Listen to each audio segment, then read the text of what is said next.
Sunrise paints the highway gold, another mile to go. Got my coffee hot and strong, feeling that diesel flow. From the mountains to the plains, across the country wide, there's a story in each hall, with Todd right by my side. Oh, Trucker Todd, he's on the road with his camera in hand, sharing tales from the big rig across the promised land. From the engine's roar to the scenic view, every moment clear and bright. Trucker Todd, he lights up the screen day and through the night.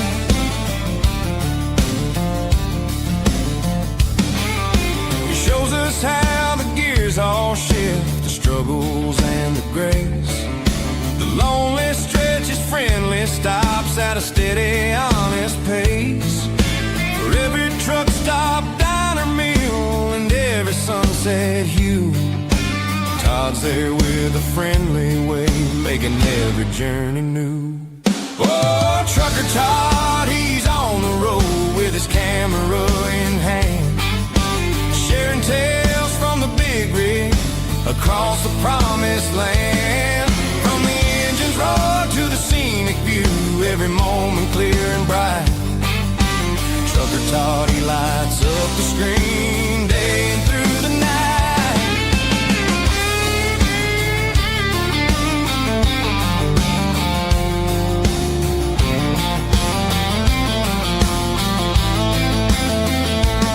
He's got the tips for maintenance, the jokes to make you smile, connecting strangers far and near, from mile after mile. It's more than just a journey, it's a community so grand. With every upload, every trip, he's the best in all the land. Oh, Trucker Todd, he's on the road with his camera in hand, sharing tales from the big rig across the promised land. From the engine's roar to the scenic view, every moment clear and bright. Trucker Todd, he lights up the screen day and through the night. So give a like and subscribe to Todd's channel, true and bold. More adventures on the way, stories yet untold. Honk, honk.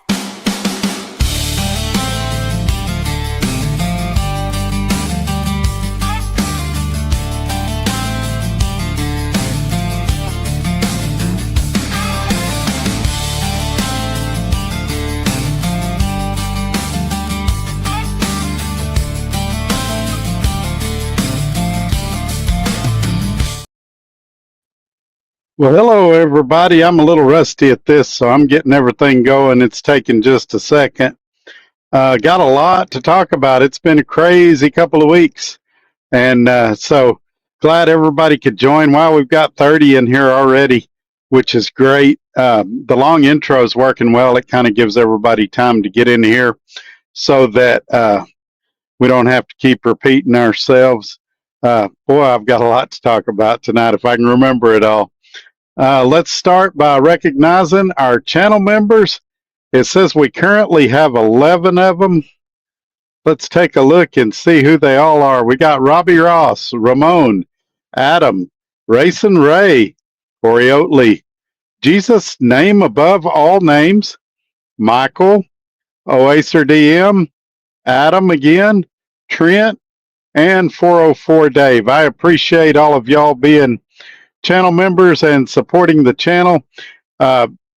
They get access to early videos, usually a couple of days before they come out for everybody else. They also get an icon by their name that changes the longer that they are a channel member. I believe that Robbie Ross is the longest standing channel member, so his icon is different. And you're supposed to get special emojis. And I'll be honest with you, I don't know how to do those emojis. It's like $5 to be a channel member. If that's something you're interested in, there's a little join deal down below the video that you can click and get the details on that.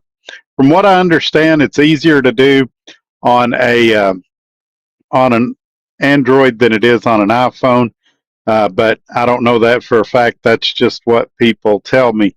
As far as, man, it's just been a crazy week. This live got delayed tonight. I'm having problems with StreamYard. So StreamYard has me on the core plan, which is like $44 a month. And I'm supposed to be on the advanced plan, which is $88 a month. It allows me to simulcast to more places and things like that. For some reason, they're charging me for the advanced plan, but I'm still on the core plan.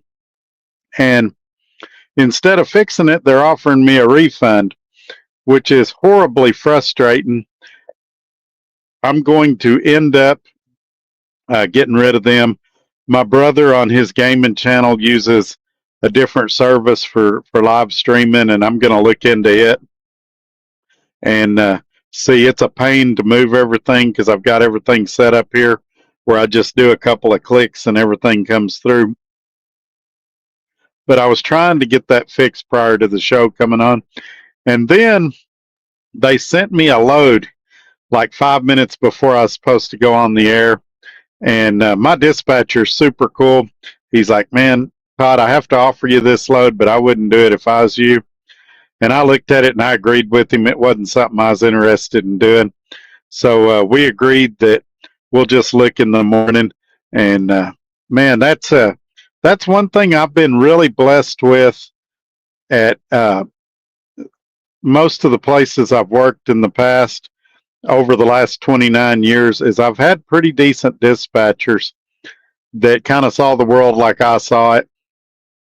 I'd probably have to go back to the late 90s to think of a bad dispatcher that I had.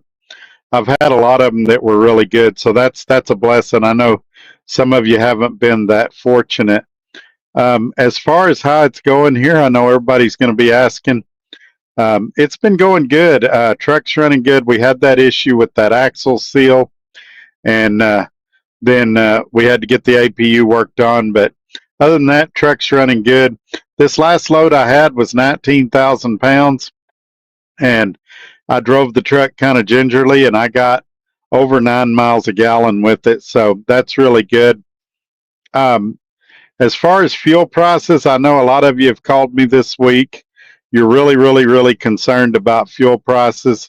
And I'd be lying if I said I wasn't concerned, but that's part of the advantage of being here and being able to use Prime's discount is I'm saving a lot. The most expensive fuel I've bought so far was yesterday for like $3.30 a gallon. I think it was, might have been $3.40 a gallon. And while that's ridiculously expensive, I'll agree with you. A lot of the pump prices were between $4.50 and $5 a gallon. So I was grateful to get it at that rate. And the other thing, a lot of people get focused on me getting 70% here, but they forget that fuel surcharge. And the more people that I talk to on the phone, the more that I realize a lot of people don't know the difference between a fuel surcharge and a fuel discount. They're both important for different reasons. A fuel surcharge is an added amount to your pay for what fuel prices are nationwide on the national average. It can vary a little bit based on how your company negotiates with the shippers, but as fuel goes up, theoretically, your fuel surcharge should go up, and it should offset the cost of that fuel. And the better fuel economy you get, the better that you benefit from a fuel surcharge. A fuel discount is different. That is, you show up at the pump, it says $4.50, but when you get your settlement, you only paid $3.30, $3.40, something like that, over a dollar a gallon discount. So I've tried to explain it to some people. Some people get it better than other people. But yeah, I've been staying busy. It's been fun. Everything hadn't gone perfect. There's, like any company, there's things I love, things I don't. But I'm making it work. I think I'm guilty of what a lot of truck drivers are guilty of. I don't like change. I like things to be the same, and I'm having to learn a new ELD, and part of it is on Trans Am's network, and part of it is on Prime's network. So there's a little bit of a learning curve there. I think I've picked it up pretty well, but I still make some mistakes, and I'll get better as time goes, and it won't take me long. Still have not got my first full check. Last week's check was for 1 day of orientation, because they pay basically a week behind, maybe 2 weeks behind. It's really hard to explain how they pay, or it's hard for me to explain. Let's put it that way. Somebody will come on here and go, "Oh, Todd, it's super simple. It goes like this." And I'll be like, "Oh, yeah, you're right." But basically, uh, this week, the check that they sent on Friday, supposed to get it on Monday. Mine was delayed. I'll get it tomorrow. Was 1 day of orientation this week as well, because there was 2 days orientation. One went last week, one went this week. And then there was about 3 days of work on there. And then I went home for 2 or 3 days to pick up my supplies to load the truck, tire socks, things like that, so I'd be ready to run. A couple more load locks, things like that. So I've got everything on the truck. Next Friday should be my first full check, but this one for 3 days worth of work was not bad. Now, I had a guy this week, and we're going to get to your comments here in just a minute. Keep on typing. I had a guy this week that really got on me about, "Todd, why don't you say what you're making? Why don't you show your settlements?" All of that. Because on a percentage contract, it doesn't matter. Nothing I can tell you is going to matter. I can't tell you you're going to do well here. I can't tell you you're going to lose here. Let me tell you why. If you're on a mileage contract, it's easy. If you're at one of these companies that pay $1.15, $1.20 a mile plus fuel surcharge, for round numbers, let's call it $1.20 a mile. And let's say your fuel surcharge is 50 cents. That's $1.70 a mile. You run 2,500 miles a week.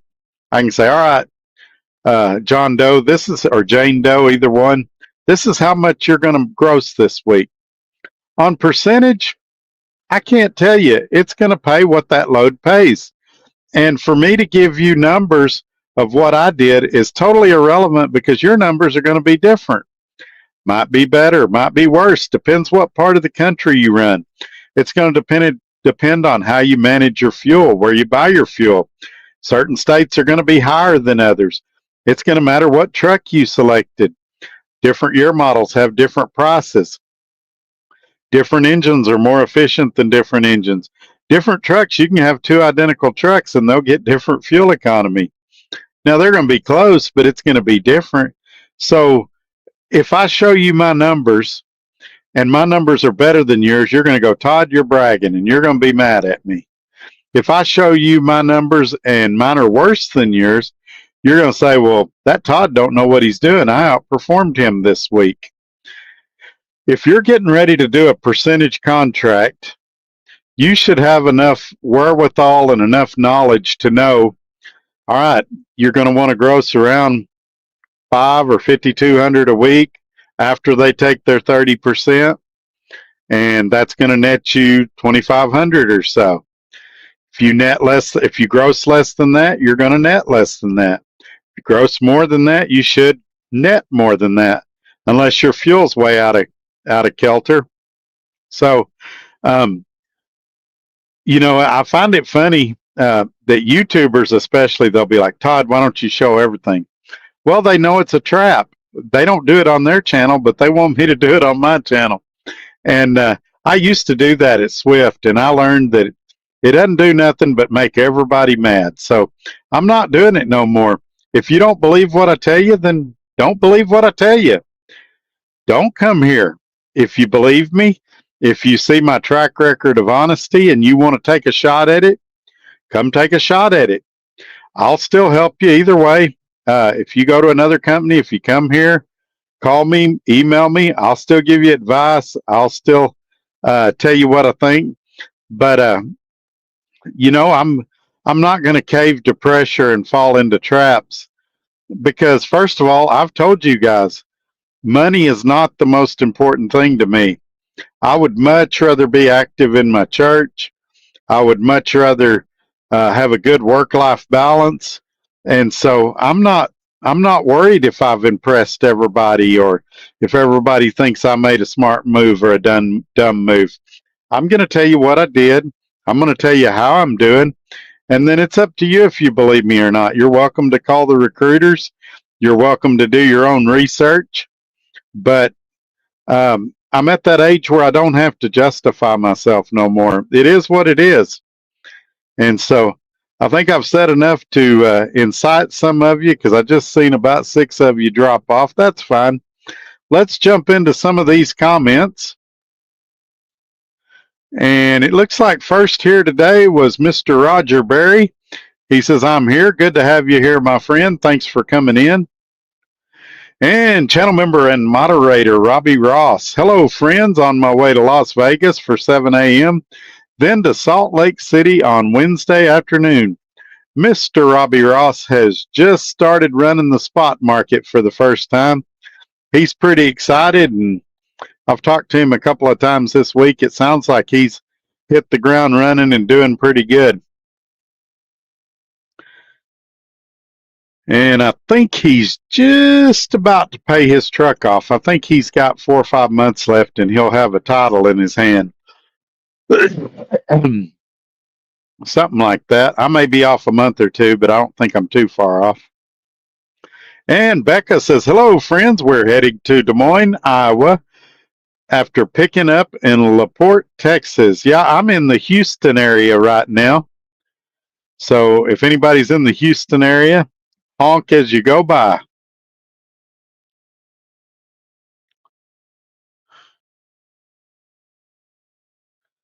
Roger Berry says, I'm sorry. Hello from Burbank, Illinois.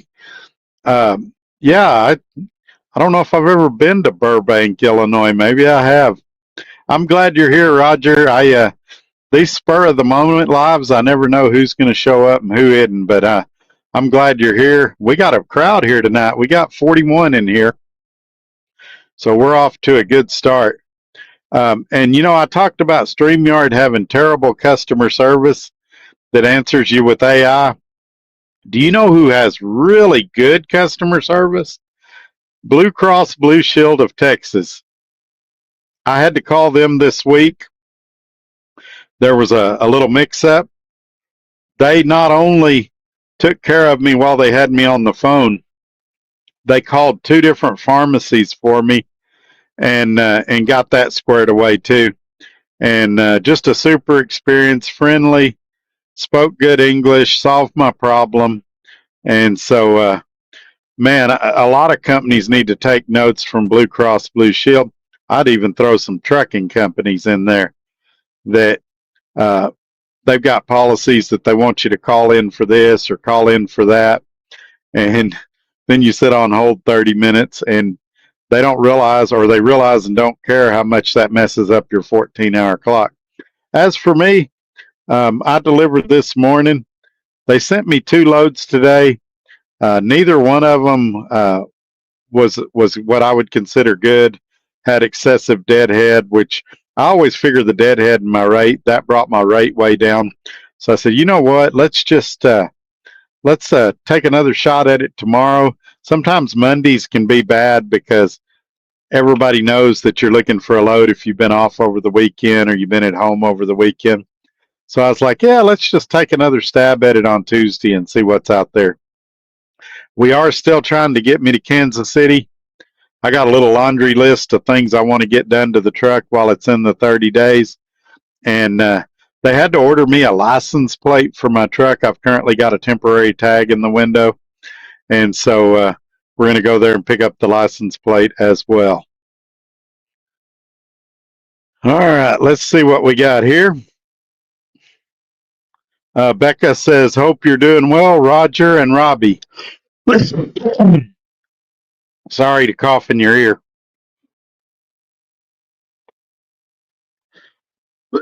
I'm losing my voice. I've lost it several times this week.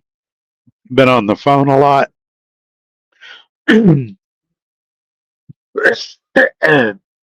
Hopefully I can get through this live. Oh.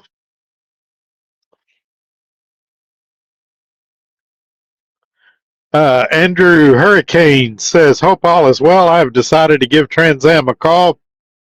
Sounds like a good lease. I will probably try to get a sample of the contract and read it as careful as possible before leasing on. I don't know if they can do that or not.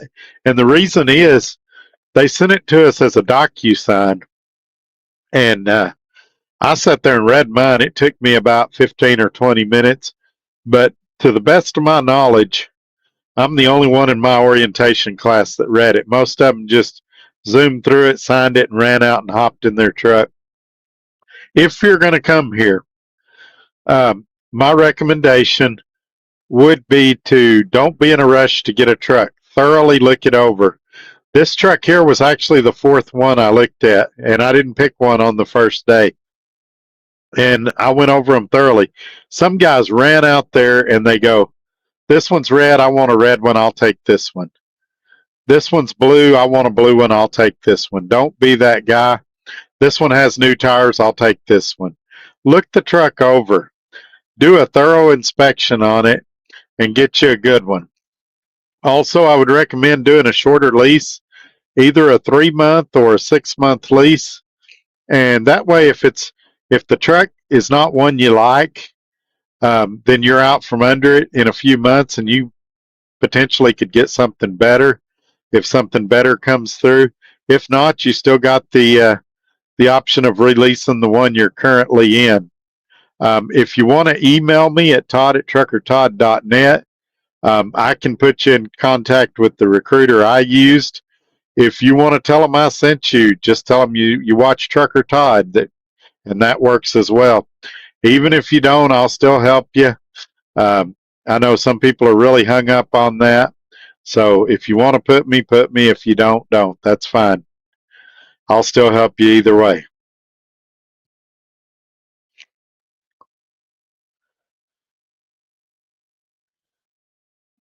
Becca says, hello, Andrew. Hope you're doing good today.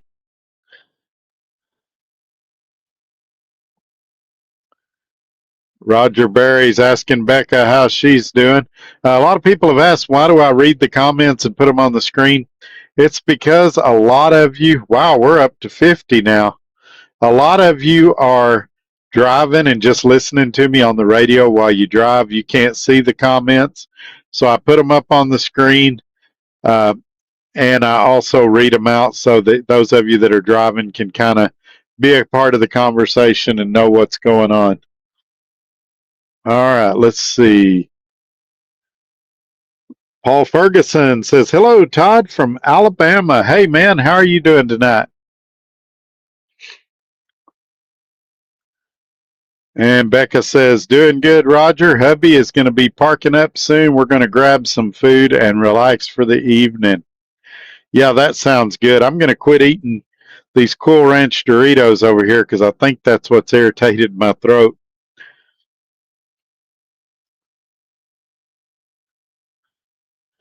Joe Trev 1. Hello, Todd. Hopefully none of them rookie Prime drivers don't take your hood off when you park at those Prime terminals. Yeah, I hadn't actually made it near any terminal lately, Prime or Trans Am. I've been running a lot of Texas to Arizona and things like that. One thing that it does do, and I would be this way, I was this way at Swift too for a couple of reasons, is I've had trolls that, or haters even, that will see my truck and they'll pull my fifth wheel or they'll, unhook my airlines or something like that. So what it's made me do is become very observant, look my equipment over every time I get out. If I get out and go in the truck stop, when I come back out, I do a quick walk around, look everything over. And working for a company, or with a company would be a better way to say it, working with a company like Prime that does have a training program, that does have students, I look my equipment over pretty close to make sure, that they didn't, get a cut in a tire or something, going around a corner, curbing it or something like that. And, I do the air tests and all those things just to make sure that I'm putting the best possible equipment I can on the road for my safety as well as the safety of others. So far, all of my trailers have been great, with the exception of my current one. It looks like it blew a tire and tore up part of the skirt and part of the mud flap. The mud flap was bent at kind of a weird angle, and I had to kind of straighten it out some. But other than that, I had a 2025, the trailer before this one. And so I'm doing quite a bit of drop and hook, which is great. One thing that is weird, though, is I'm always used to a reefer with 50 gallons diesel tank on it, and these are like 30 or 35. I usually need to fill it up every time I get diesel in the truck, and sometimes even before I get diesel in the truck. You definitely have to keep an eye on it. Hey, look who's here. It's Freight Swami. Says, what's up, everyone? Glad you made it in tonight. Becca says, hey, Swami, hope you're doing good tonight. And here's a guy that's been with me a long time, and I hadn't seen him in here in a while. I'm glad he was able to catch one live. He's usually in the replay gang. It is Kid Behind the Wheel. He says, finally made it. Glad you're here, my friend. Thanks for coming by.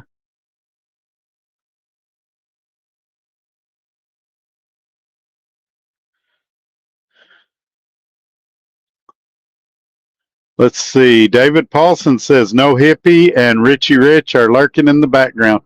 I don't know who No Hippie is, but I've had a few messages back and forth with Richie Rich. I don't have any beef with him. I'll be honest, I don't know anything about him. I've never talked to him on the phone. I've watched a few of his videos, but I'm definitely not a Richie Rich expert. But I don't have any beef with him. Don't know anything good or bad about him. I can tell you that the comments he's put in the videos have always been respectful and intelligent. He had never said anything crazy or stupid. So I would assume that No Hippie's the same way. We did have a lot of troll activity the last week and a half, and it seems like there's just this legion of trolls out there. And I would let you know that it's really about 4 guys with multiple accounts. I know who most of them are. Some of them are actually friends of mine that are doing it, thinking they're being funny. And so it's by far, when you take the volume of comments and stuff that I get, it's by far under 1%. And most of them are guys with failed YouTube channels. And they see this channel doing better than ever in a lot of aspects. And it drives them nuts. And they're scared to death that I'm going to complete this 3-month lease and tear up their narrative. It's not going to stop them. They're still going to keep saying the nonsense they've been saying. And I've been trying to come up with a nickname for them because it's all lies and propaganda and false information. And I've got an acronym for them, but I need something that describes them that starts with the letter E. If you guys can give me a word that starts with the letter E that talks about people that are ignorant, is the best word, not informed, not knowledgeable, don't know what they're talking about. Give me a word that starts with an E, and I'll tell you the acronym. And it describes them to a core. Michael says, good evening. And Garrett says, good evening, Todd. Good evening to both of y'all. Thank you for being here. Another thing we want to talk about, we're going to be mentioning it more. First of all, I want to talk about the shorts. The shorts have been very confusing to a lot of people because they are AI generated and they are scheduled weeks in advance. And so when you watch them, sometimes it's still talking about Garrison. Sometimes it's talking about Trans Am. What they're designed to do is get people to watch the shorts and get interested in the longer recorded videos and the lives and get them to start watching those. Um, they've been very, very good for my analytics and for my channel. And so that's the purpose of the shorts. And so I am still going to Matt's. I believe it's March 26th through the 28th. I'm not still sure if you can register for free or if they charge admission. Now, if you're in the Louisville, Kentucky area, come. I'm still talking to two different places about when I'm going to be at their booths, what I'm going to be doing. For sure, both of them, I'm going to be stopping and doing shorts there and things like that. If you want to see how I do a short or something like that, you can come watch that. And then I may be doing a live at one of them. It's just going to be a scheduling thing. He's got some other YouTubers that are going to be doing lives there, and I obviously don't want to do a live at the same time somebody else does because it can get confusing with sound carryover and things like that. So I may just end up doing shorts at both booths, and I may do a live at one of them or both of them. It's all kind of up in the air. A lot of these things, if you've never been behind the scenes on them, are what they would call in football a game day decision. You show up and they're like, hey, can you do this? Can you do that?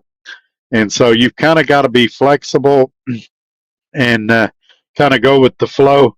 Me personally, I don't mind doing those two booths, but I also want to get out and kind of check out the cool new gadgets and things that'll be there. Check out the trucks that are on display and things like that. And hopefully meet some of y'all. I know a few of you have said you're going to be there. I hope I get a chance to meet you when you're there. Hillbilly Truck. Hey, Todd. Greeting from Lebanon, Indiana. Finishing a 34, then rolling after midnight. There you go. I've been on recaps for so long that it's just crazy. Well, I guess since I was home last, I took a 34 at the house, but I'm on recaps, and so that's why I didn't protest too hard when neither of these loads were that great today. I was like, I'll just wait till tomorrow. It's no big deal. And I knew I needed to come on here and do a live anyway. And so, yeah, that's what we're doing. And Gary Cook is here. Good evening, Gary Cook. I was just thinking about you. How's things going over there? Are they still doing good for you? And Becca also says hi to Gary. And Racing Ray, channel member moderators here. Hey, y'all. Hey, Trucker Todd. Hey, Racing Ray. Hope you're doing well. And Roger Berry says, hey, Racing Ray. And Becca says that her hubby says, howdy, Trucker Todd. Hey, man, how's it going? I seen you on Nintendo earlier playing. It looked like you was playing Asphalt, and I couldn't get over there quick enough. But I was in the middle of a Madden game. But yeah, I was doing that today while I was getting unloaded.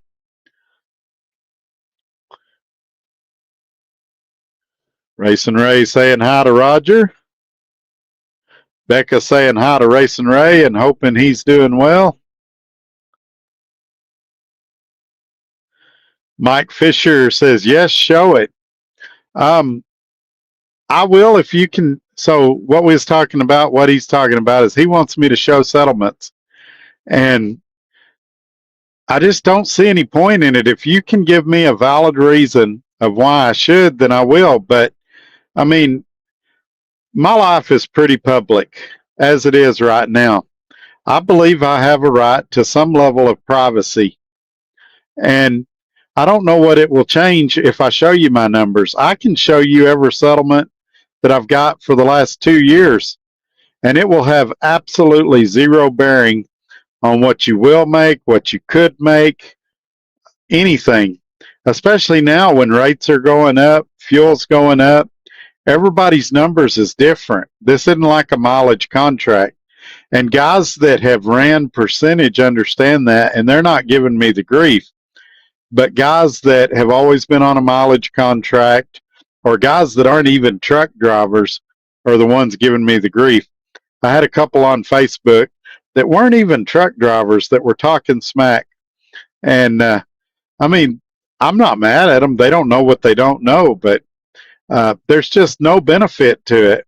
If I show my numbers, people say, "Oh, he's bragging. He's trying to recruit." If I don't show my numbers, they say, "Well, he doesn't show them because he's not making any money." And it's nobody's business. Now, if you can give me a valid reason why you need to see it, then maybe I'll show you that stuff privately. Some people send me their settlements, and I try to help them make more money, tell them ways that I see they could improve, things like that. But just to put my numbers out here so that the trolls can scrutinize me, and so I can get 20 people telling me I'm dumb for doing it, that they make more money at their company. I keep telling you guys, and you're not listening. I'm not doing this for the money. And that's a half truth. Everybody's working for the money, but it's not my sole motivator. I'd much rather be involved with my grandkids. I'd much rather be involved with my home life, with my family. It's not all about how much money I can earn. Now, do I want to make a decent living? Absolutely. But it's not my end all be all. Do I care if you make $50 a week more than me? No. Do I care if you make $50 a week less than me? Yeah, if it bothers you, it bothers me. I want to try to help you get up there, but I don't see any benefit to it. And I'm just not going to do it. I mean, if I lose some subscribers over it, okay. They weren't real anyway. The people that really need that information will email me privately, and it'll be on a case-by-case basis. I told a guy today how much I made this week, but I'm not going to throw it out here every week. It's nobody's business.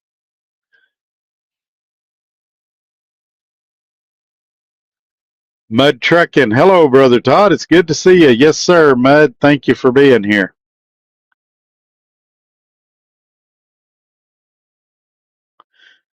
David Paulson says lease drivers never show you their average checks. They are too embarrassed when comparing them to company drivers.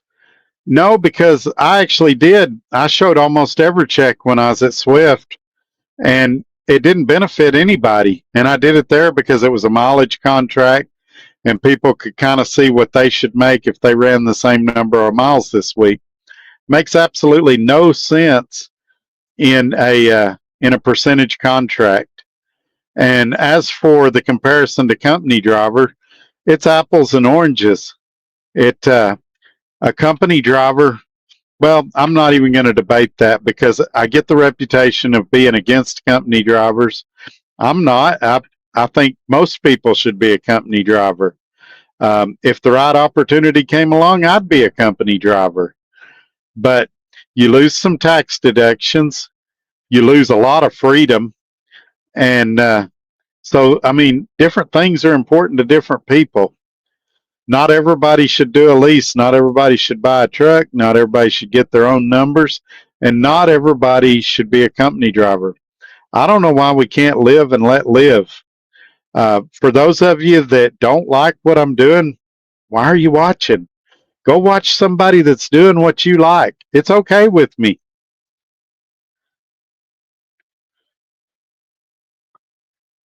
Trans Am is biweekly. No, they pay weekly. That was Frank Riviera. They pay Rivera. They pay weekly, but it's like a week behind or 2 weeks behind. It's kind of hard to explain. I still don't fully understand it, but I guess it's a week behind. Pay period runs Wednesday through Tuesday, but sometimes if you get it in early Wednesday morning, they'll still include it. It's just it's hard for me to explain it on here. If I try, I'll just end up confusing everybody more. But they do pay weekly. They say it's on Friday. Most people get it on Monday, and it's at least a week behind.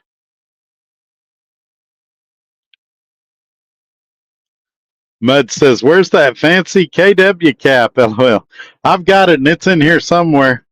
I hope you're not going to make me dig it out. I've got my truck parking club hat on right now.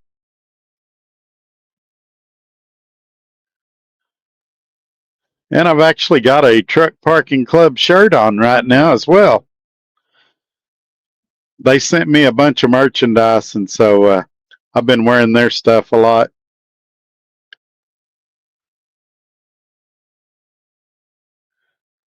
Andy Sharing Life says, why Trans Am versus Prime? I actually did a whole video about that. If you hadn't seen it, go back and check it out. It was top 10 reasons why I went to Trans Am instead of Prime. I upset a lot of people with that video. Some people thought that I was bashing Prime. Some people thought my 10 reasons was stupid. That's fine. It's my 10 reasons. If your 10 reasons are different, they're different. But some of them were my truck payment. The most expensive truck payment at Trans Am is cheaper than the cheapest truck payment at Prime. So that's part of it. I don't pay extra for the APU like Prime drivers do. Their trucks run 64, mine runs 70. It's more of a small company atmosphere, things like that. Definitely a more open door policy. I can walk into the Trans Am terminals and walk right up to the vice presidents of the company if I feel like I need to. So I would encourage everybody to go check that video out. But I gave the top 10 reasons. It's not all the reasons, but it's some of the reasons why I selected Trans Am over Prime.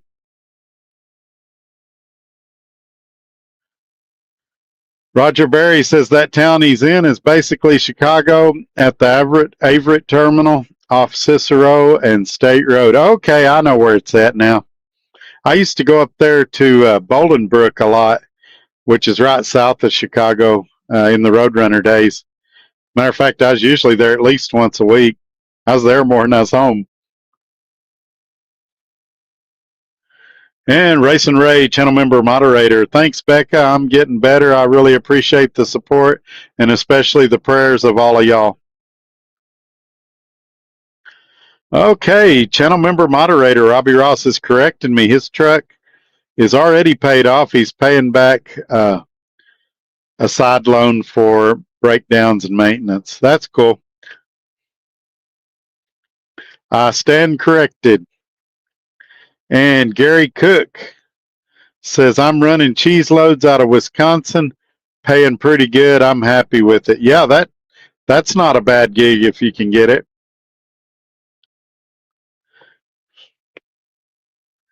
And Rolando says, good to see you live again. Yeah, it's good to be live again. StreamYard's charging me almost $90 a month, and so it's money out the window if I don't come on here and do some lives. But I appreciate everybody sticking with me. This is one of the best watched lives we've had in a while. We're at 54 right now, and I appreciate everybody coming in on such a short notice and hanging out with me tonight. I wasn't sure how Monday night would go, but man, I appreciate y'all. And if we're able to do it Tuesday and Thursday this week, we'll do those as well. It really, really, really just depends on what I get dispatched on tomorrow. Now, for those of you that are going to see these in shorts, they're probably going to come out the first week in April. That's how booked out this stuff is. So you may see this exact content in a short the first week in April. And I realize it can be a little confusing right now because it's transitioning from Garrison to Trans Am currently.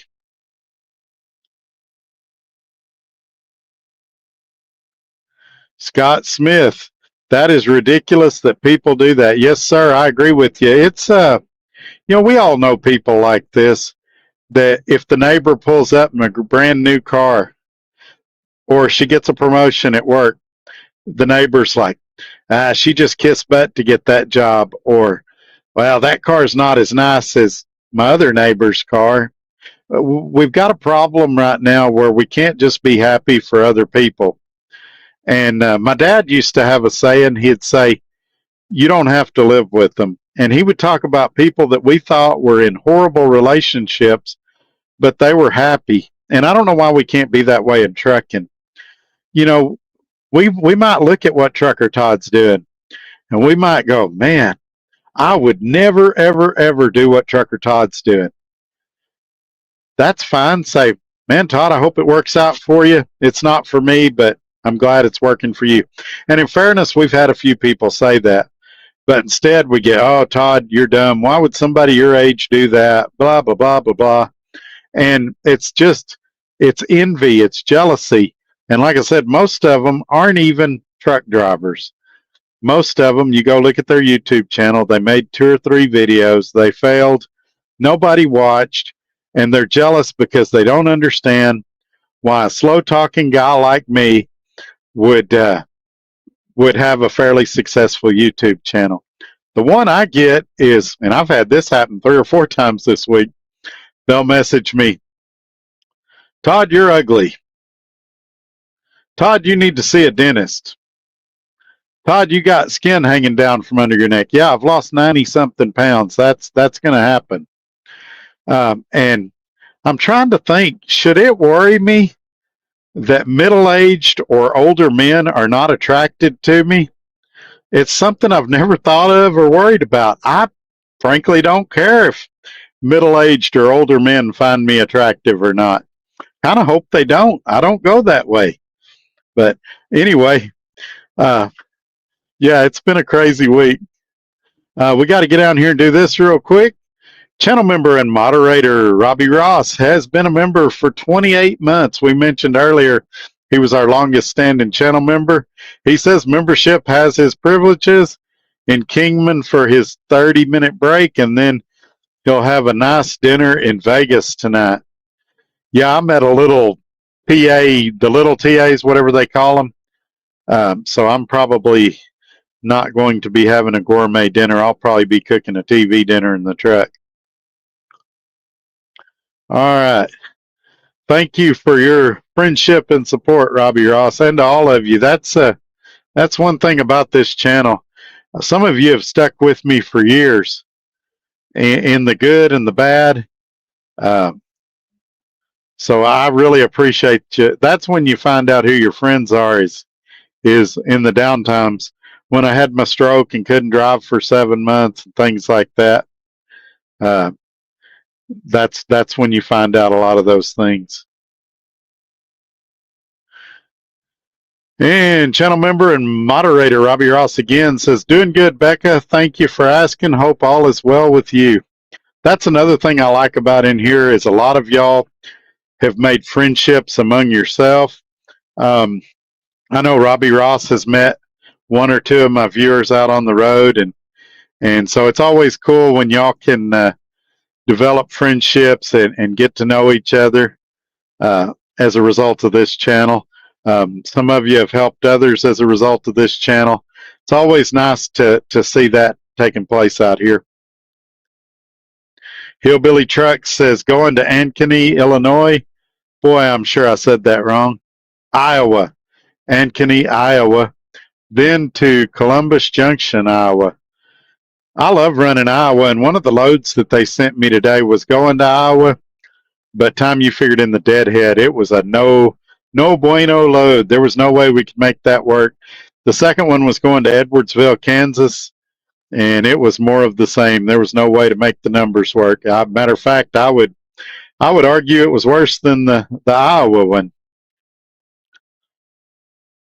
And like I said, my dispatcher didn't try to slip it on me or nothing. He's like, "Man, Todd, I wouldn't do this one, but it's up to you. I got to send it to you." And I looked at it. I said, "No, I think I agree with you. I think I'll pass on it." It's good when you get a good ethical dispatcher that gives you their honest opinion. Like I said, he's got over 1 million safe miles, so he can see things from a driver's perspective, and we can have a real conversation, and that's always nice when that happens. Jordan says, "Hey Todd, hey Jordan, thank you for being here tonight."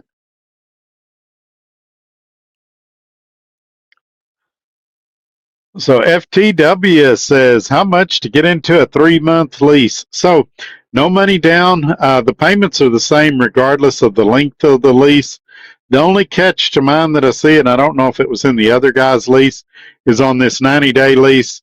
My balloon payment, it just says negotiable.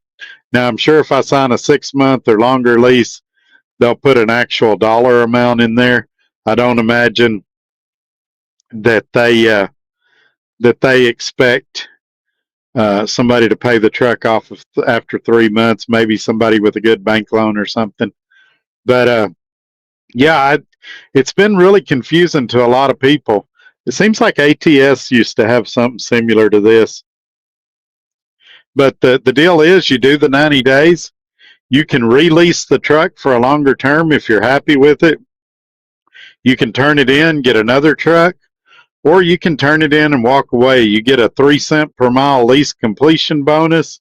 Obviously, if you separated from the company, you'd get any remaining maintenance money or stuff back after they did the normal stuff trucking companies do, charge you for any services due or any cleaning or anything like that. But really fair, really straightforward, and so yeah, that's how that works. I was actually surprised at how many people were confused by the whole deal. One guy thought that if you did a 90-day lease, that it limited the amount you could work. He said that that was something that a retired individual or a part-time individual will do. And if you do it part-time, you're going to go bankrupt. You've still got the same truck payments and everything. It just gives you a way out. Hey, if this truck's a lemon, 90 days from now, I'm out from under it. If, so that gives me some options. If they start coming up with other brands of trucks, that gives me options. If, whatever happens, if they get some brand new 2026s in and I go, hey, I want one of those, it gives me options. The only catch to the 90-day lease is you can only do one of them. So there won't be another 90-day lease in my future. I burned my one 90-day lease. But yeah, I've been real surprised at the how confusing it's been for some guys. Andy Sharon Live says Evanescence for the trolls. There you go. And Robbie Ross says Matt's is $10 now. Is that per day or is that for like a package for the whole weekend? I know they've got a lot of optional stuff you can add on there. I never add the optional stuff. Um, I was supposed to get a media pass again this year. They did not give me a media pass. They've changed their criteria, and I did not meet the criteria this year. They wanted a press kit and all kinds of stuff this year. And I'm just a one-man band. I don't have all that. But I think that's why I have credibility and why people listen to me. If I went in there with press credentials, they might think I was fake news.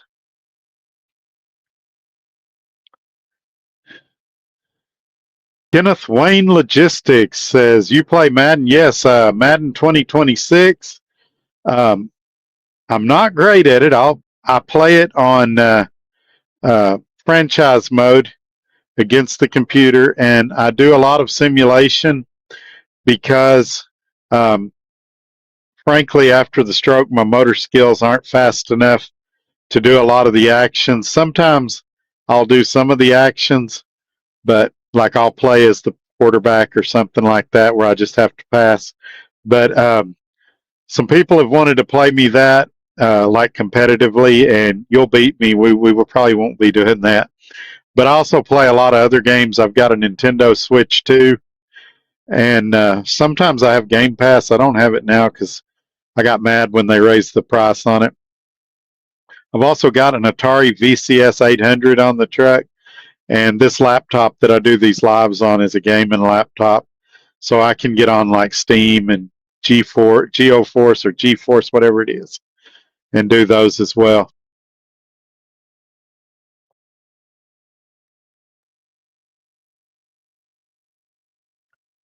FTW, how much dollars to start a 3-month lease? lease. No dollars. It's zero down no matter which lease you select. Basically, you go in there and you tell them if you want to do a 3-month lease or a 6-month lease or a longer lease, and they print everything up, or I say they print it up. It comes on a DocuSign, but there's no money down, no credit check.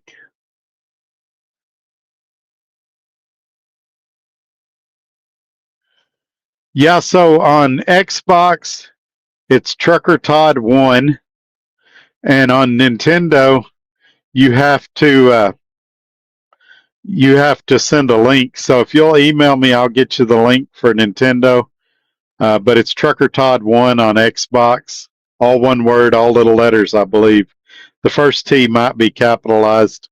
And if you're wanting to play me on the Atari, if you're one of the people that has the Atari VCS 800, which was one they came out with in 2020 or 2021, message me and I'll get you my gamer tag on there as well. I got to look it up. Edward Rogers. Hey, Trucker Todd, I know I asked you about Navajo Express a few days ago. Can any of your subscribers might have information on them, whether they're a good company or not? Yeah, we can do that. So Edward is considering Navajo Express. And I used to know people there, but it was years ago. They're no longer there. Navajo's gone through some changes. They even split as a company at one point, but this was decades ago. If any of you have any current or recent knowledge about Navajo Express, please share it in the comments so that we can get Edward an update so that he can make a good informed decision.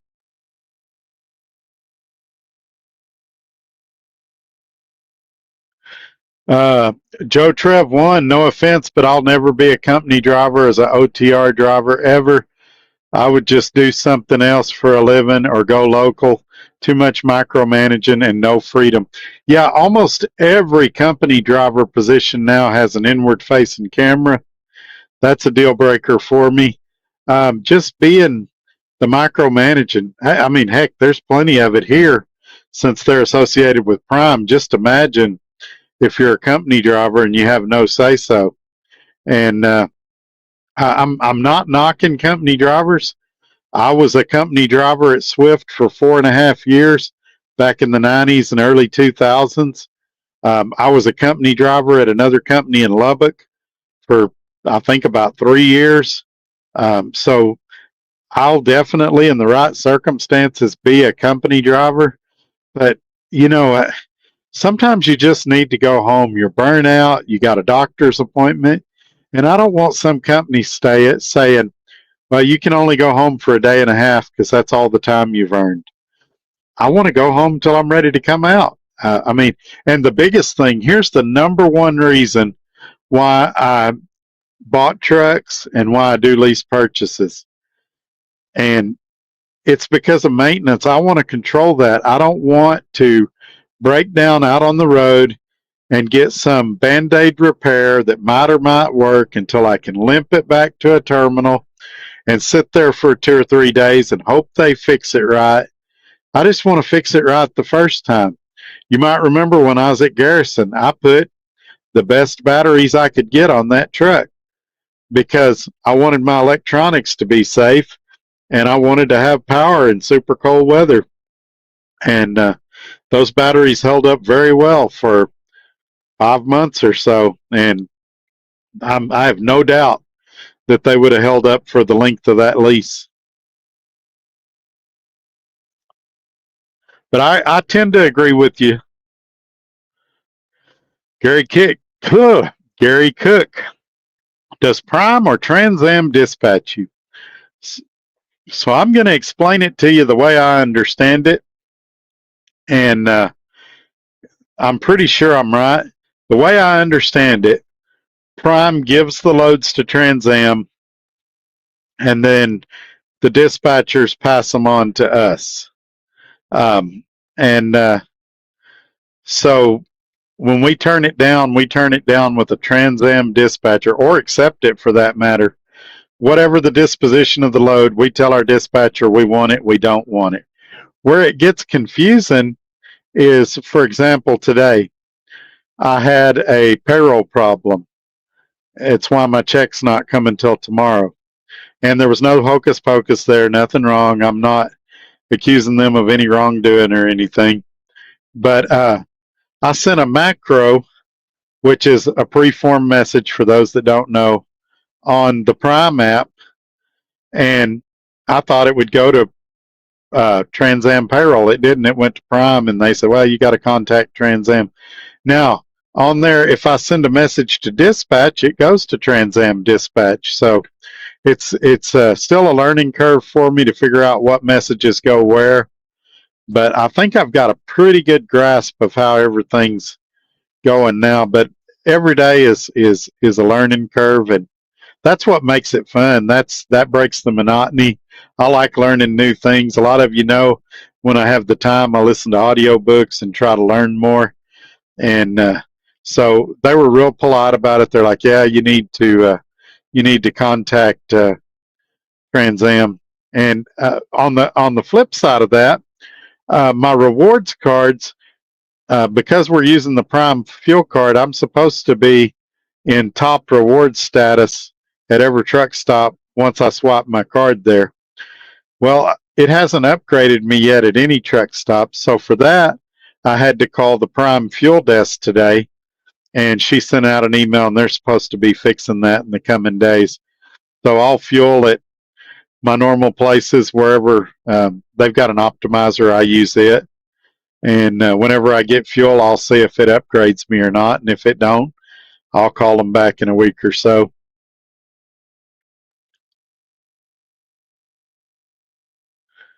So David Paulson says, how much is the weekly fixed cost for the truck and insurance at Trans Am?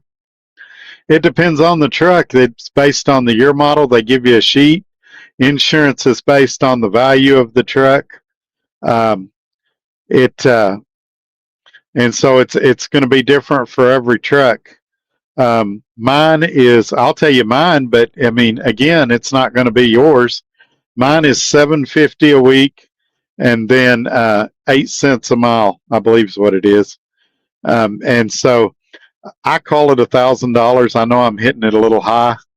And then I've got an optional thing where I pay a little extra and I get a free truck payment and free insurance payments 1 week every quarter. So I get 4 weeks a year for free, so I can have that work-life balance I talk about.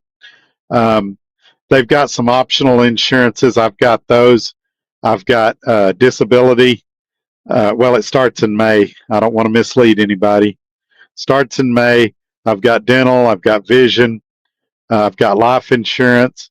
And so that's another reason me giving you my bottom line numbers wouldn't be fair to Trans Am or to you, because you might not want none of that stuff. But I've got a pretty good benefits package. I've got Blue Cross Blue Shield from an outside source, and so I didn't get any kind of health coverage from them. But yeah, that's kind of my deal. Freight Swami, do you have a driver-facing camera? They do have one in the truck. It's not activated, and they will let us cover it up with tape. I have not covered mine up with tape, and they have not activated it. Even the front-facing camera, though, it makes an audible. It'll tell you that it's recording if it starts to record. So on these Kenworths, there's 3 visors. You can fold the middle one down, and it blocks that camera. But they said we can put tape over it. We can do whatever they want or we want. They're only using the outward-facing camera. That's another difference from Prime.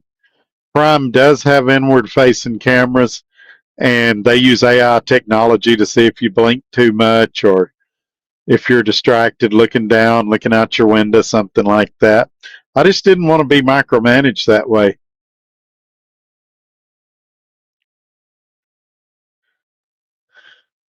Michael says, we're looking for a driver where I'm at. Yeah, I think, quite honestly, you know, I remember in '96 when I went to truck driving school, the instructor told us, he said, once you get a CDL, you'll never you'll never be unemployed again. And that's been pretty much true. I mean, I live in a horrible place. Horrible. Probably one of the worst places in the country. I do know of a worse place. I had a friend that lived in Butts, Wyoming, and that was, I think it was Butts or Buds, something like that. And it was out in the middle of nowhere, and he had a hard time getting hired anywhere.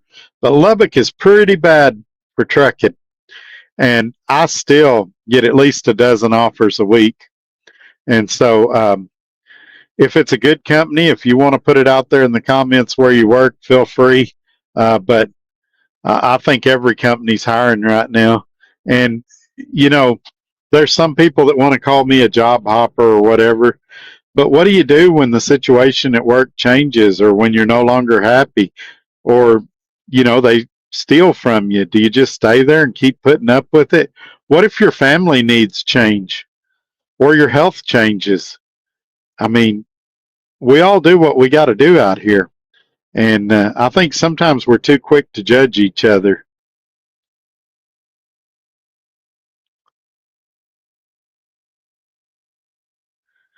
Kid behind the wheel, man, I'm happy for you. Would you ever go company?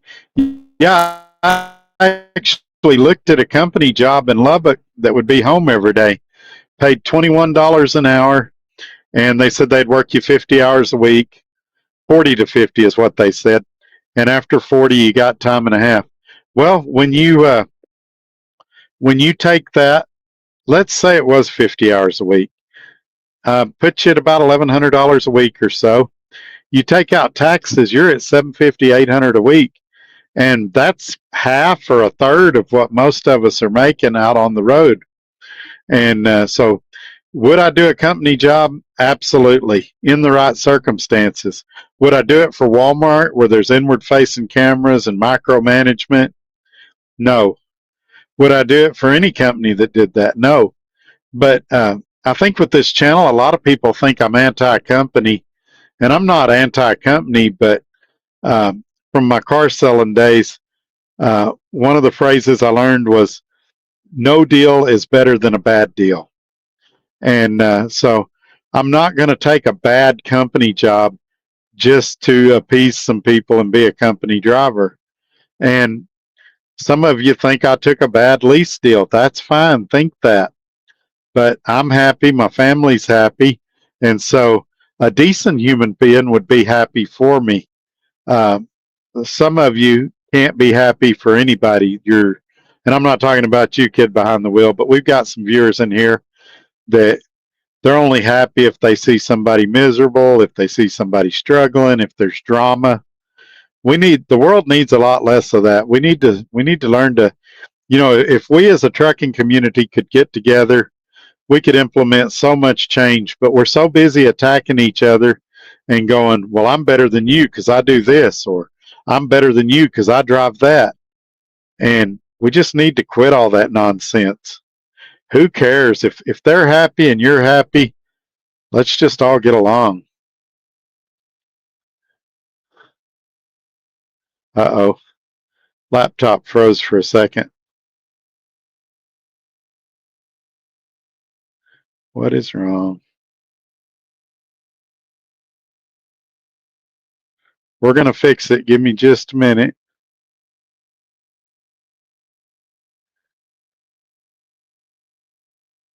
There it is. Michael says, TA Express. You are correct. That's where I'm at, the TA Express. I was having a brain cramp a minute ago and couldn't remember what they call the little TAs. I hate these things with a passion, but they were 6 miles from where I delivered. And I actually came here by accident. I was trying to go to a QT and missed my exit, and the TA was the next exit. So I was like, screw it. I'll stay there.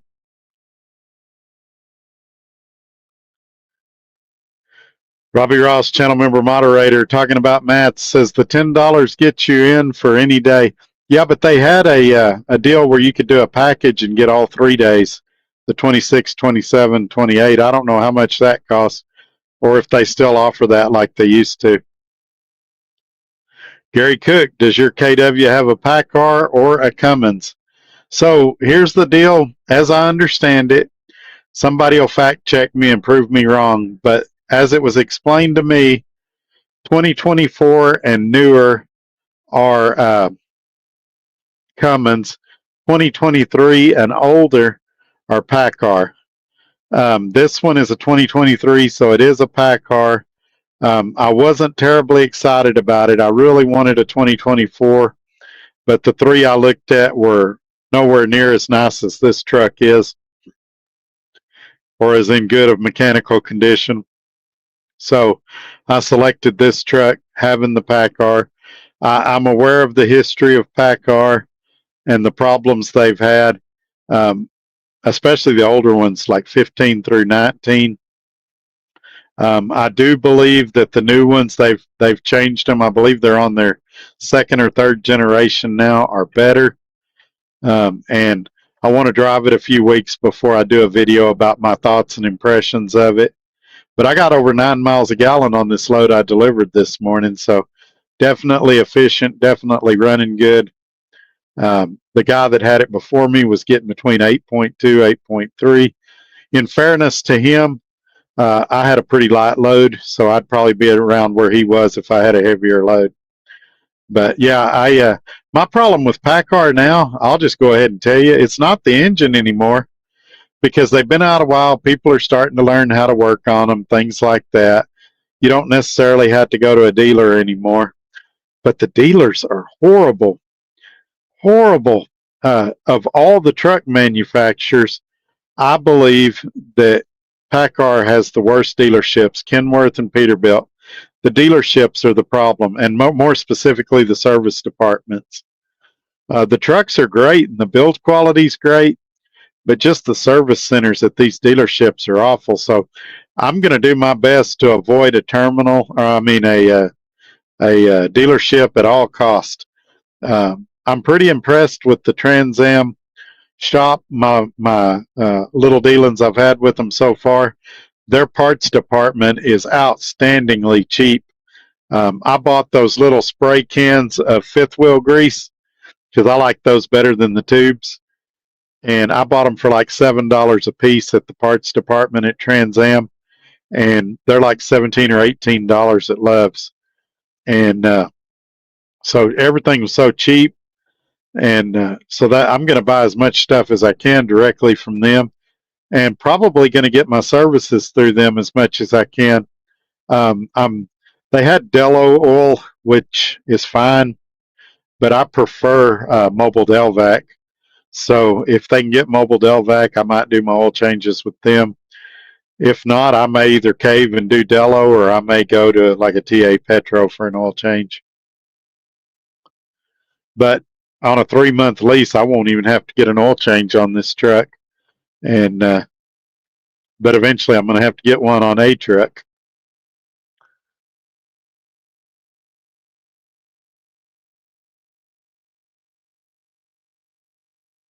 Michael says they are owned by Swift. Are you talking about TA Express? Because Trans Am's not owned by Swift. I actually met the owner of Trans Am, had a couple of pretty decent conversations with him, and about 2001, May or June of 2001, I met the owner of Prime, and to the best of my knowledge, he still owns Prime. So I played basketball with him in my younger, healthier years. So I don't think that TA is owned by Swift either. I think BP owns TA, British Petroleum.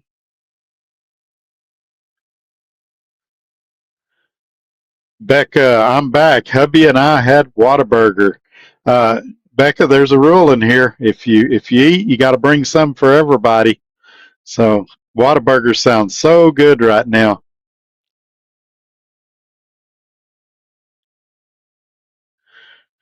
Rockin' Robin Truckin', Lubbock is great. I agree. I love the town, love the people, but a lot of trucking companies don't want to work with you from there unless you're flatbed, and I think that's what he's fixing to say in his next comment.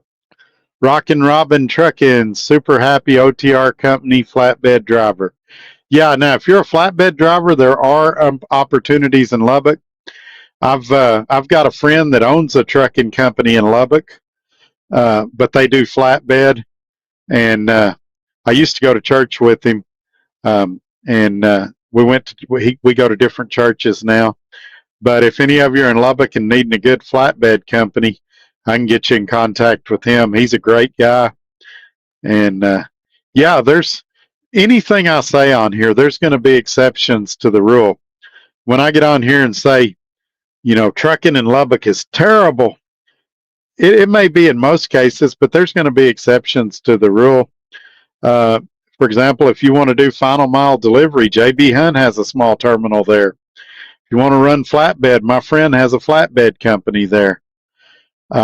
If you want to do agriculture loads and you've got your own truck, there's some opportunity for that there as well. Jeff says 2023 PACCAR is fine. I owned one. Yeah, one of the CEOs of a company I used to work for, they bought a bunch of PACCAR engines back in 2019, and he was telling me privately, this was a couple of years ago, that it almost bankrupted them. They were selling them as quick as they could because the maintenance just got away from them. But if you go and Google PACCAR engines, you'll find out that they're either on their second or third generation now. They saw that there was a problem there, and they're working on correcting it. And if we get to a point where the government does away with these diesel emissions, then all of these trucks will be fine. Regardless of manufacturer, the biggest problem with all of them is that diesel emission stuff. It's just not very reliable. The government forced them to put that stuff out before they were ready to. And, they started in 2007, 2008, and they're still just now starting to get a grip on it to where it's moderately reliable. But it'd be so much better if we didn't have to deal with it. And as far as pickup trucks, 1-ton dualies and stuff like that, I think they all still have issues with emissions and breakdowns. Some of the people I've talked to in the hotshot world, it eventually gets them. And George says, hello, George. How are you doing tonight, my friend?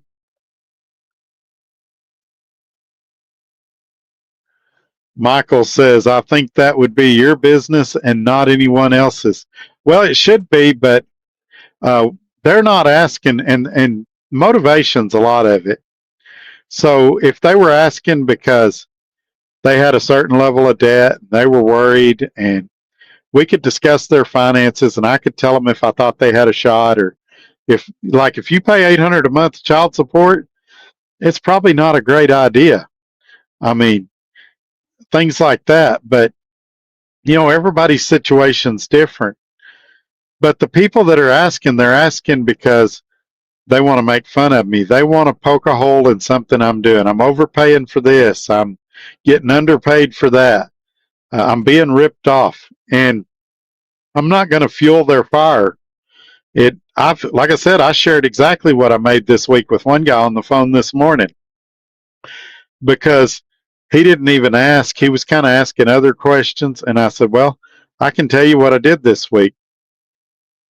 He's starting orientation tomorrow at Trans Am, and I told him exactly what I made this week, because I felt like it was relevant for his situation. But I mean, there's some stuff that could be private. I come on here and share my medical stuff, tell you what the doctor said, how I'm doing health-wise. I do that mainly because a lot of people are praying for me, and I've got a lot of well-wishers out there. And there's people that are genuinely worried about me and concerned about me, and I try to keep them in the loop and updated. But there's just to put it out there so people can have more rocks to throw at me, I don't see the point in it.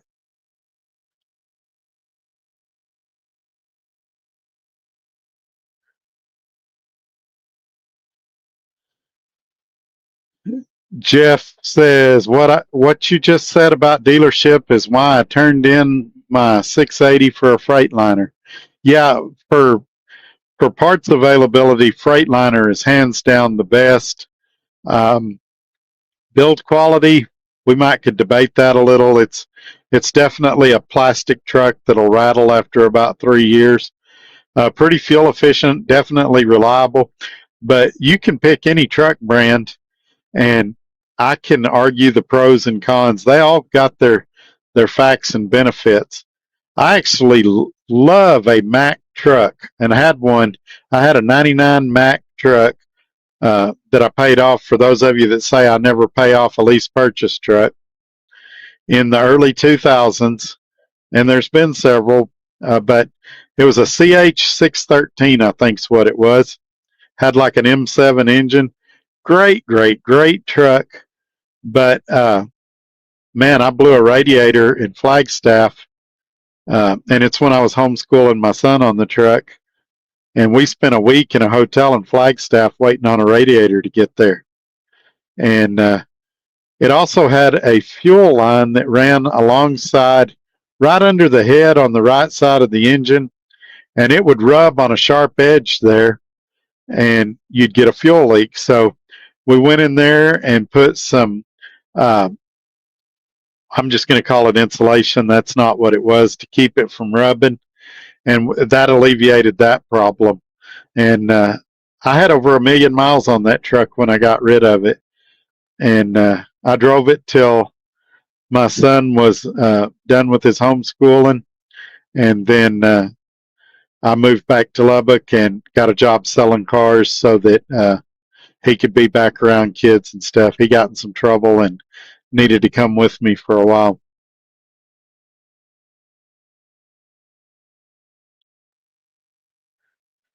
Becca says, LOL, good one, Todd. We're at TA Express in Fairfield at the moment. Ah, okay. We're going to cross paths one of these days. Somewhere.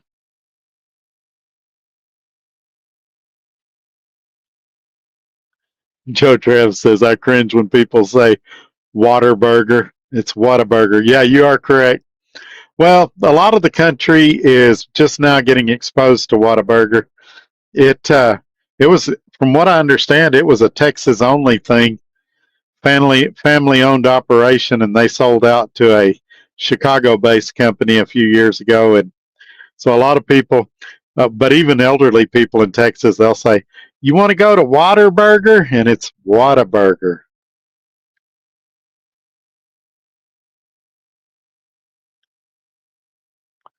Sidewinder says, what is your lane? Here lately, it's been Phoenix to Texas and back, but I don't have any restrictions. I told them I'll go anywhere as long as the load pays good.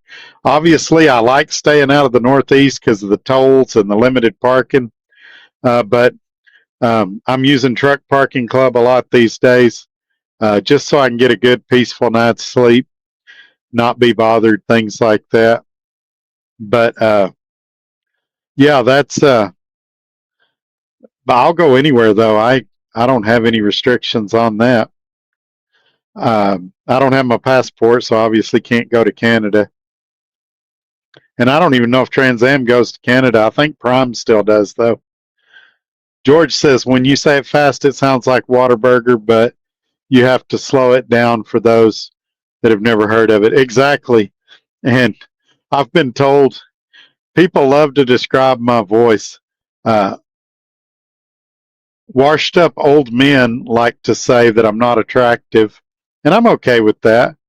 And pretty much everybody else says my voice is soothing and it puts them to sleep, that their wife goes to sleep listening to me. And that's fine if their wife wants to go to sleep with me. That's fine. But yeah, my accent, if you're not from the South, it can be hard to understand me sometimes.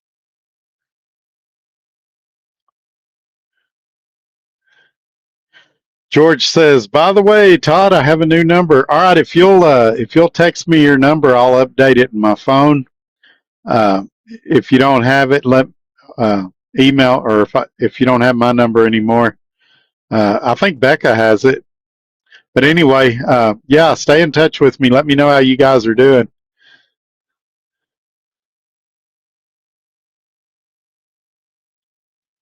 Robbie Ross, channel member, moderator. Your favorite dog got to stay home. My big dog Lenny is with me. Oh man, now will your tenants be able to take care of Lincoln? So, since people don't know, Lincoln is a bulldog he has that I really like. Good dog. When I was in high school, our high school mascot was a bulldog, and Lincoln is the first bulldog I ever got to really meet in person and pet. And so I always tease Robbie Ross that I'm going to steal his dog. Hang on just a second. Make sure there's nothing critical here. Oh, okay. I got it, George. I'll get you updated after the show. Let me see what else. Let me send a quick text. I'm sorry, y'all.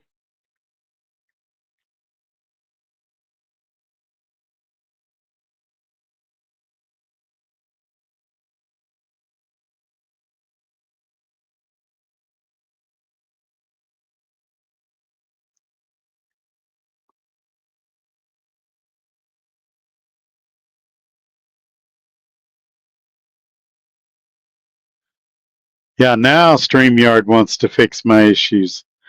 We'll see after the show if they actually do. I told them, I said, if they don't, this will be my last live with their service. I'll get Streamlabs or something else. Joe Trev, growing up in Texas, I heard so many kids in school saying Waterburger. Yeah, I think I know some relatives that say that too, and it's not Race and Ray, by the way, but I've got some other relatives that I think they call it Waterburger.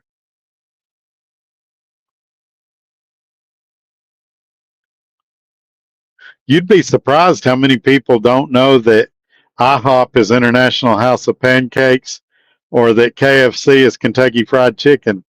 It's there's a low information group of people out there. It never ceases to amaze me how dumb a certain group of the population can be.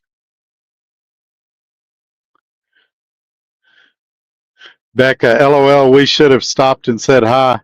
We had to come near there. We were on Highway 8, the same Houston tollway to get where we picked up. And oh, okay, yeah. I screwed up last night and got myself in a pickle at this truck stop. The entrance is kind of confusing where it's at, and my GPS made it look like you went down this little side road and came up behind it. And I ended up on a little single lane road that dead end, and I had to do some pretty good, incredible driving to get myself out of it. And I realized confessing that here that the trolls are going to have fun with it, the ones that have never driven a truck. But those of you that have driven a truck, I'll guarantee you at some point in time you've got yourself in a sticky situation you had to get yourself out of it. And so at that point I was mad at TA last night, and I just went to that quick trip. And I had a good experience at the quick trip, so I was trying to go back there today, but I ended up at the TA today.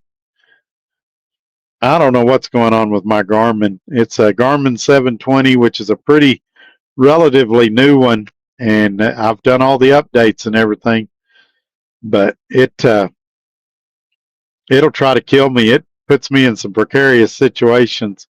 And so generally speaking, I try to pre-plan my trip before I leave so that I know what the GPS is doing. It's just a memory refresher.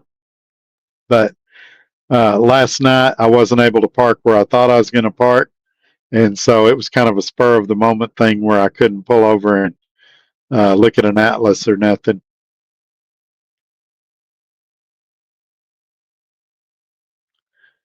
George says, LOL, I understand you just fine. Yeah, here's a surprising thing. A lot of foreign people say they understand me real well because I talk slower and I enunciate the words well. So a lot of people have said, man, that's why I watch you, because I can understand you. And I'd also like to remind everybody that on my recorded videos, there's closed captioning available on these lives. there is for some people and not for some people. My dad always liked to watch me with closed captioning because he was hard of hearing, and he didn't like when I did lives because he couldn't do the closed captioning. By the way, y'all have been super active tonight. Please, please, please go give this video a thumbs up and share it out so we can get some more people in here. I desperately need this channel to get to 10,000 subscribers. So if you've got multiple YouTube accounts, go on there and please subscribe on all your channels. Help me out. If you're a troll, do the same thing. Subscribe on all your troll accounts.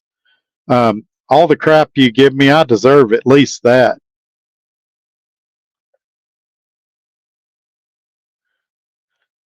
Joe Trev, I have 19 months left on my lease. I'm just counting down the months, LOL. Just got on the Swift percentage pay. It's been good so far. We'll see how long that lasts. Well, if they're doing it correctly, rates are going up right now, so it should be really good. I don't know about on y'all's percentage if you still get a fuel surcharge or not, though. And I know their fuel discount is actually a rebate, and it's not great. So definitely get my ES Advantage fuel card in the description. It's not as good a discount as what I'm getting through Prime, but it's pretty close.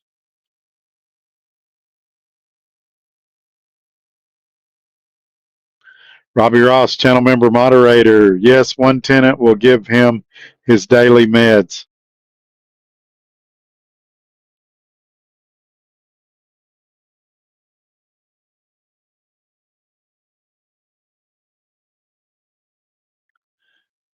Jimmy Rigsby. Hey, Todd, Jimmy, and Rona.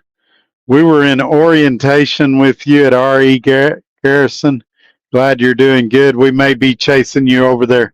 Hey, I don't think I gave you guys my number at orientation, but email me and I'll give you my number. It's in the little ticker going across the bottom. It's Todd at truckertodd.net.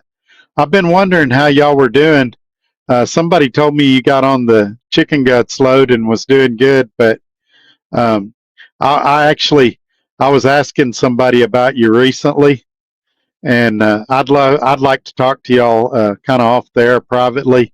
So email me if you can, and I'll give you my phone number if you don't have it.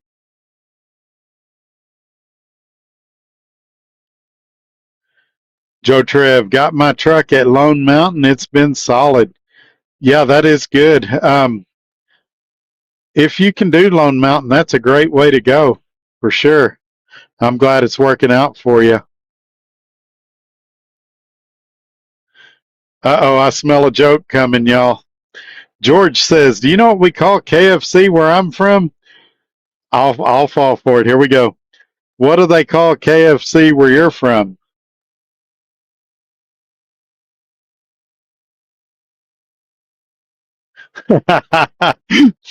uh, Jeff says, had a water burger in Mexico once. Let's just say I spent a lot of time in the rest area in 2001. Oh, man. That's when you need a 5-gallon Harbor Freight bucket in your truck and some trash bags.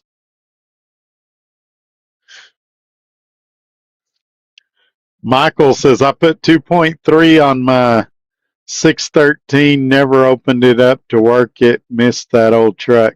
Yeah, isn't it amazing how much longer the old trucks used to last? And people, when they talk about cars and pickups, they go, yeah, but I remember when pickups used to only last 100,000 miles if you was lucky.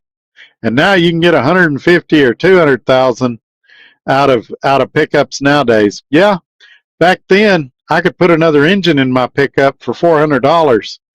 Now, when I had all the work done to mine, they quoted putting a brand new engine in my truck, $15,000 for a crate engine installed.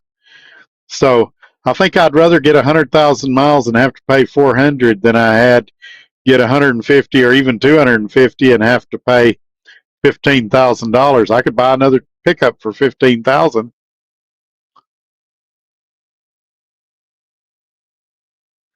Joe Trev just found out DQ is not a Texas brand. My whole life I thought it because of the commercials. You remember the DQ commercials? DQ, that's what's good about Texas. Yeah, that's what I like about Texas. Yeah, they do have a different menu in Texas than they do everywhere else. I remember stopping at one on 40 in New Mexico, and it's like really cheesy fast food place. It still has the ice cream stuff, but in Texas they have like the Belt Buster, the Hunger Buster, things like that. Yeah, if we keep talking about food, I'll have to end this live and go eat. Unless y'all want to see me cook a TV dinner.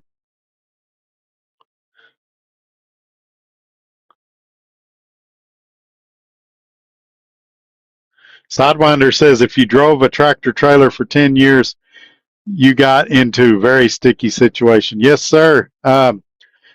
This December will be 30 years for me. I've definitely got myself in some situations from time to time. Hopefully, as we get older, as we get wiser, we're able to spot those situations before they come up. But uh, if we're all being honest, there's times when that happens. A good friend of mine, he's not on here tonight, but we were talking on the phone one night, and he missed the entrance to a Petro, and we were in a conference call. It's me and him and another guy, and we were just teasing him to death about, oh, you missed the exit, and he was griping, oh, the sign's not lit up, and the other guy got on Google Earth and showed the sign lit up and everything, and we were teasing him, and he had to go down a long way and make a really hard U-turn, and he was in a brand new Peterbilt, and he was really nervous, and so it was pretty funny.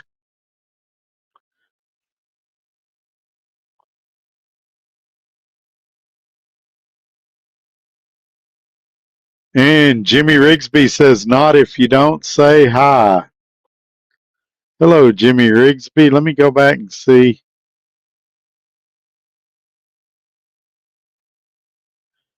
Did I not say hi to y'all at orientation?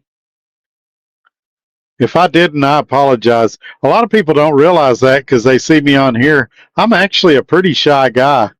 And so at first, when I meet people, I usually don't talk a lot. And when I'm in an orientation, I'm really trying to concentrate and learn as much as I can.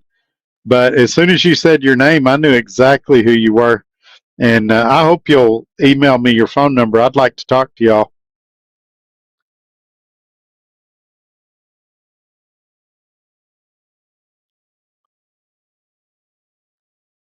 Fried chicken is what we call it where I'm from. Oh, that's a letdown. I was expecting a big joke there.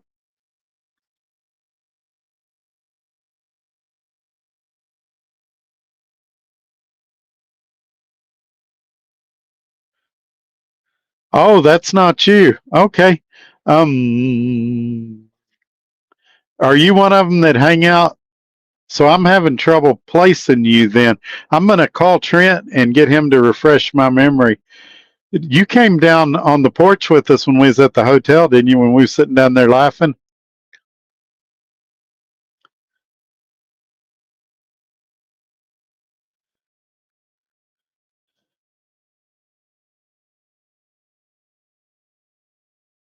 George says, hey, I'm from Kentucky, so generally we drop the Kentucky or the K part of it. Yeah, yeah, but I may be biased, but it seems like the KFCs around the Kentucky area are better than the rest of the country too.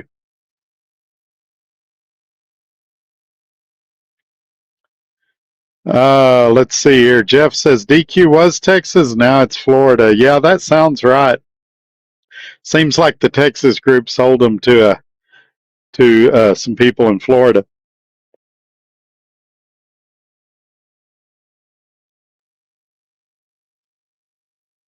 Jeff says 28 years, plenty of sticky situations for me over the years. Well, I'm glad you'll admit it because most of these people won't even admit it. That tells me you're a good driver because a really good driver will admit, hey, I make mistakes. I'm not perfect. It's these perfect drivers that you got to watch out for. And Jimmy Rigsby says he sent me his number. Let's go see. I think he did. I think I got it. Yep, I got it. It may be tomorrow, but I'll try to give you a call tonight if the day doesn't get away from me. Usually right after a video, I get hammered with calls where I can't even call the house and say goodnight. Gary Cook says Popeyes has better chicken than KFC, in my opinion. I would say it depends on the location. Some Popeyes are really good, some of them are bad. Same thing with KFC. Most KFCs are pretty bad, though. And I'll tell you who's fallen the farthest from glory, and that is Long John Silver's. If you can find a Long John Silver's location, they're not even a quarter of what they used to be.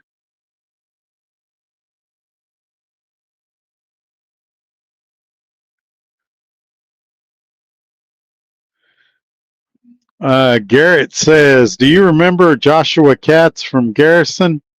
He went into surgery. Send prayers for him." He's in the Diamond Club, isn't he? I think I've seen him in some Facebook posts and stuff. Yeah, definitely. If you guys get some time tonight, pray for Joshua. Don't know what's going on with him. I checked out all those groups when I left, but well wishes sent his way. Hopefully he gets to feeling better. George says KFC ain't got nothing on homemade fried chicken. I would agree with that. Anything made from scratch is better than what you're going to get at a restaurant.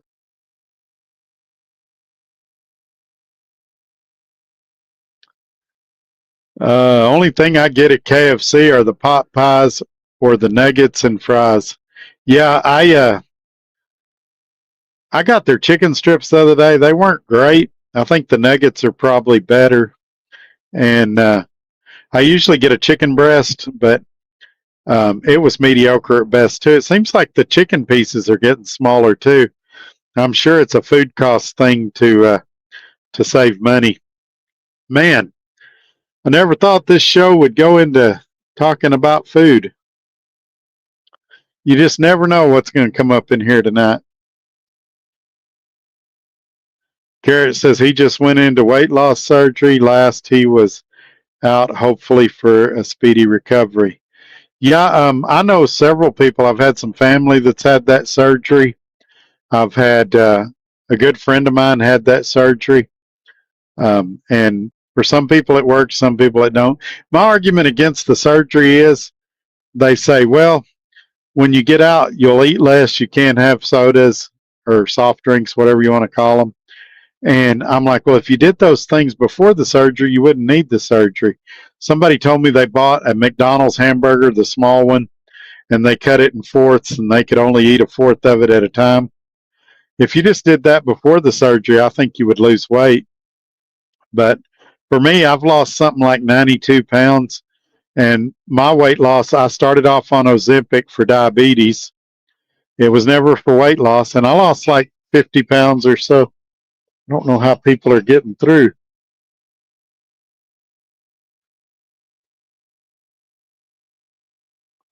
Hang on. Let me tell him what's going on.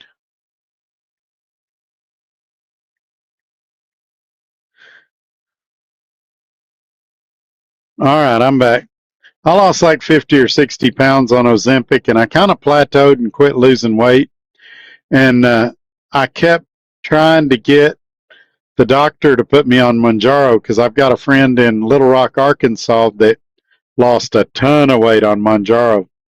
And the doctor said, man, Todd, I don't think the insurance will change you because, you know, Ozempic's working so well for you.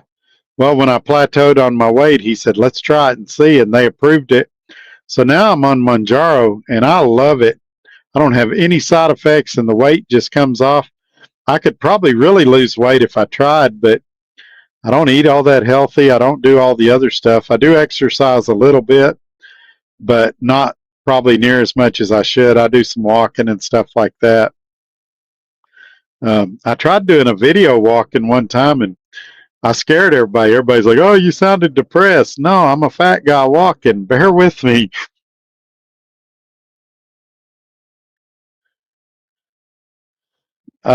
George says, "Have you tried the famous bowls?" No, I have not. I've seen them. They look pretty good. I just don't know how filling they be.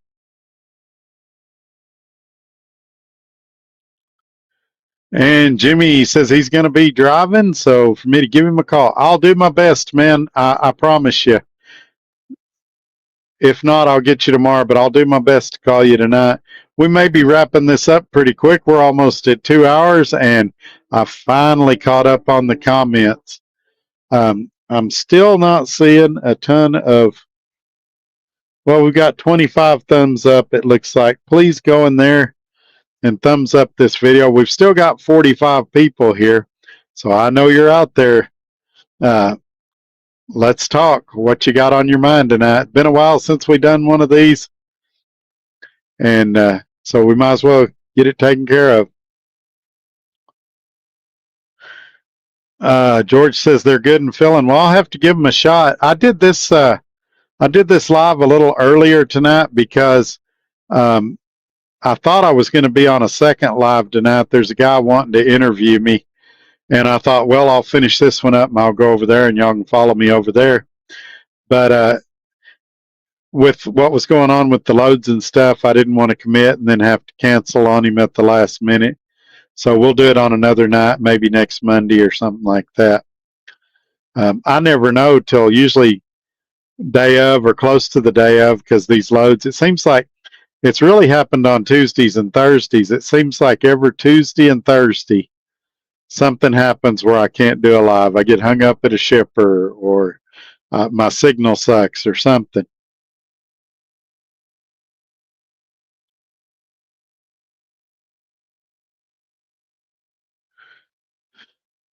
Jeff says, how does Johnny Jacobson look? I worked at Trans Am 2000 to 2002.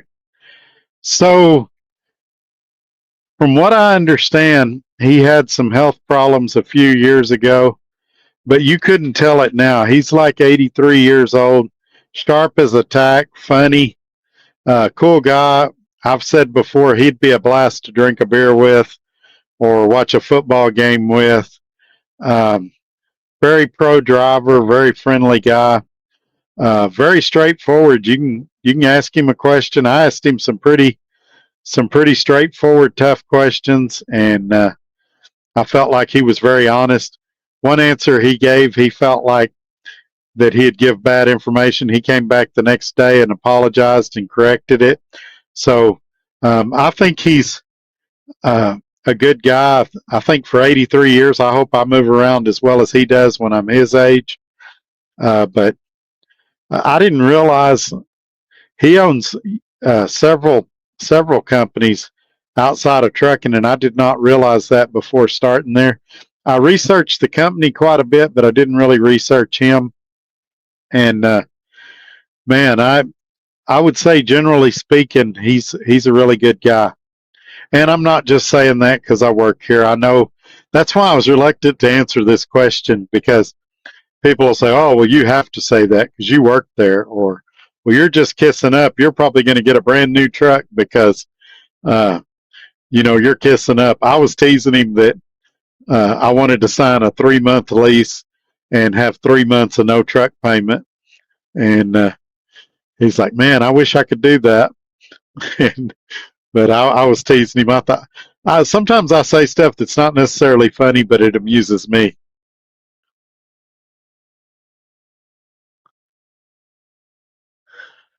Joe Trev, everyone in the chat probably busy in the drive-through getting dinner. We've been talking about food, LOL. Yeah, that's where I'm heading when this is over. I'm gonna get something to eat, either cook a TV dinner and return phone calls, or go inside and eat something.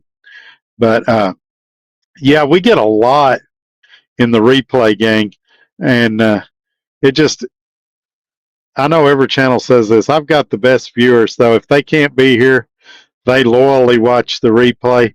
Now, if I could just get everybody to comment in the replay, that would be great, or give it a thumbs up. But I mean, Some of them it takes them a couple of days, but they always watch, and I sure appreciate everybody.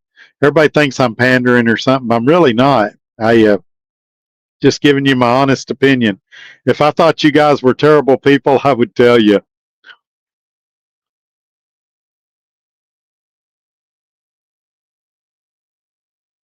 Sidewinder says Trans Am still pick up in Arkansas City, Kansas. So the way Johnny explained it to me was he still has company trucks that does his dedicated accounts and his personal freight. All of the lease purchase slash owner operators, independent contractors, whatever title you want to put on them, he gave that freight to Trans Am, and then Trans Am dispatches the loads back to him. So if they were doing an Arkansas City, Kansas deal back in the day, it would probably be prime freight now. Now, keep in mind, I've been here. Uh, Tomorrow will be, I think, 3 weeks since I started orientation. So I'm by no means an expert on their freight, on their policies, on their procedures. So if anything I say sounds too good to be true, or it sounds like a lie, it's not me trying to lie to you or mislead you. It's me being a new guy at a new company. If anything I say sounds too good to be true, call recruiting, get online, do your own research. I'm giving everybody the facts as I know them to be. Jimmy Rigsby says just cooked a crock pot full of beans and cornbread. Oh man, I would love some beans.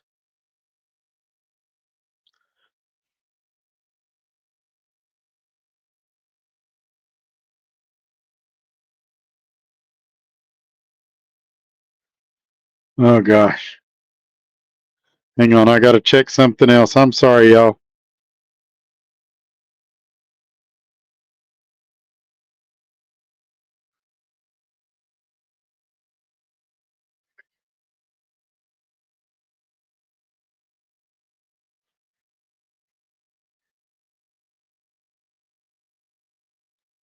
All right, I'm going to let that play. I'm going to take a couple more questions and then I'm going to have to answer this guy.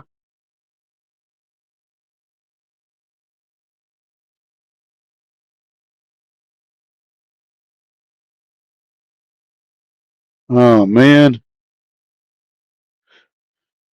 All right, let me answer him.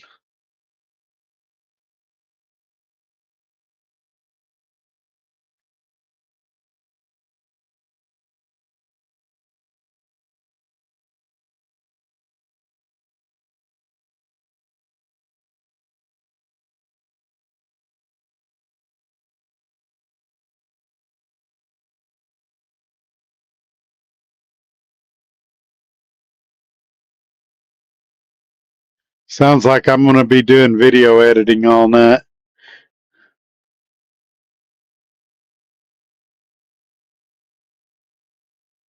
Steve Given, hey Todd, sorry I'm late. I didn't know you were going live.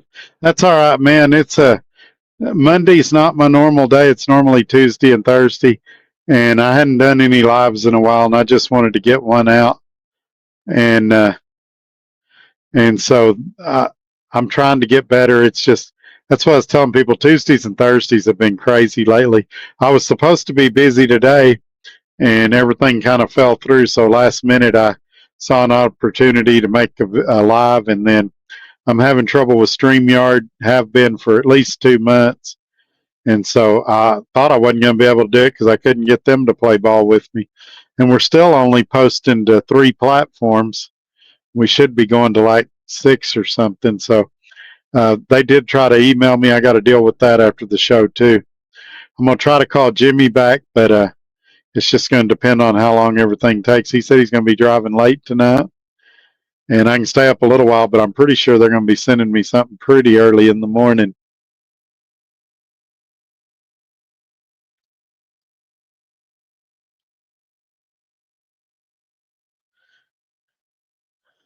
You have a great time with Trans Am. Thank you very much, Sidewinder. I appreciate that. Um, you know, could I be making a big mistake? Sure. anything's possible. Might I hate them in 3 months? Anything's possible. But let's all be like Sidewinder. Let's be optimistic. Let's wish for the best, and then let's see what happens. Thank you for that, by the way, Sidewinder. Michael says, now you a-holes got me wanting chicken pot pie from KFC. Yeah, they're really good. And they're filling as well.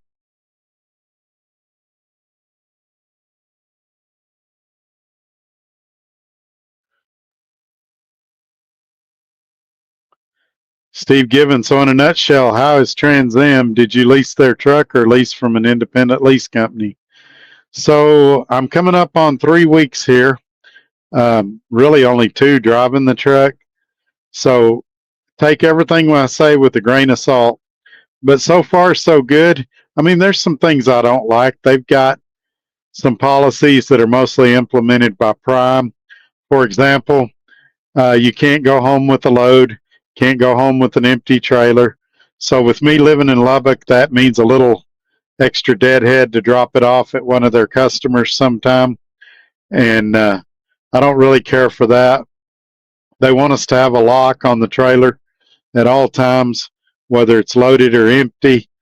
I've already talked about some of the integration.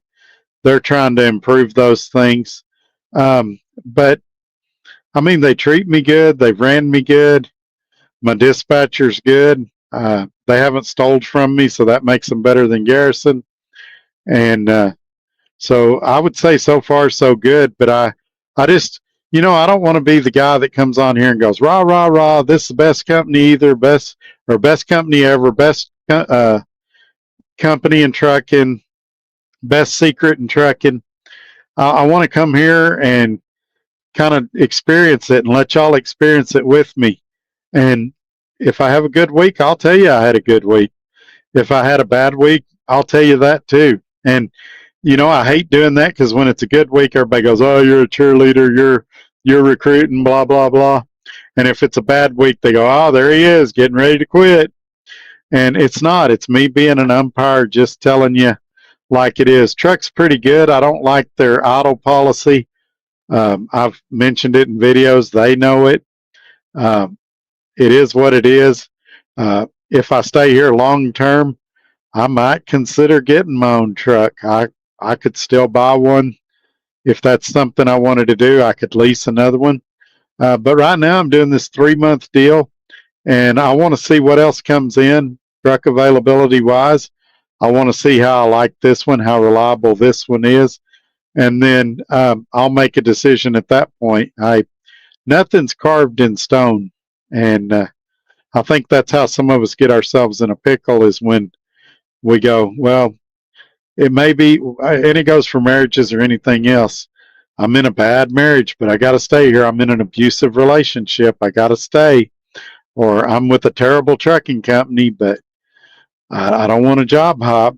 And so that's what I'd say about that.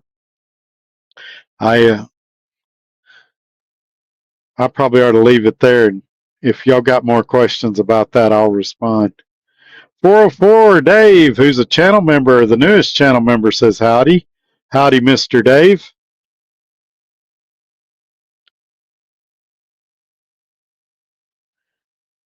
Hector the Hangman says Todd doesn't answer the phone when he's live. He tries not to. I have on Do Not Disturb, but I guess if it's somebody that's saved in my phone, they've figured out a way to get through. The problem that I've got is this guy knows that, well, he should be subscribed. He should know I'm live. If he's not subscribed, then how good of a friend is he to begin with? And he and I are going to have a conversation about that.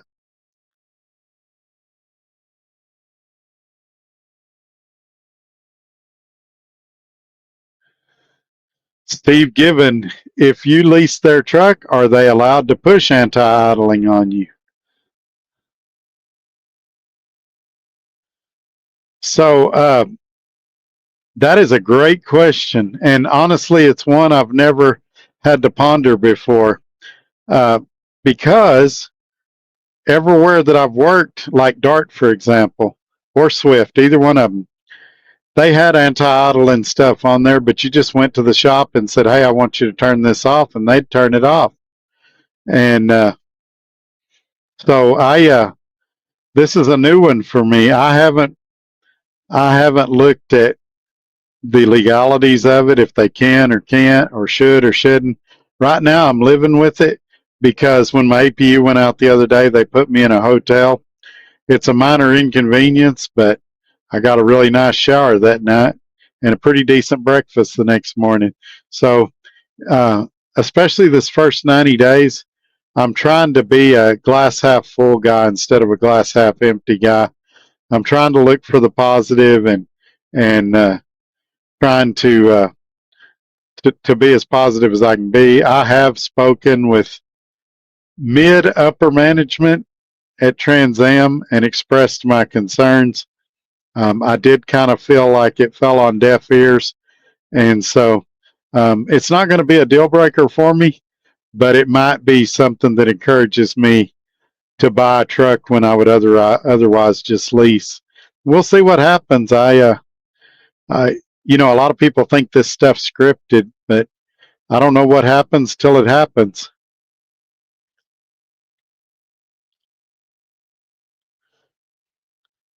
Supercharge.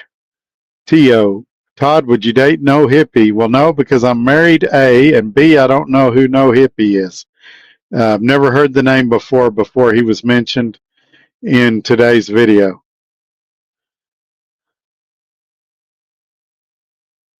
So I don't have a clue who that is.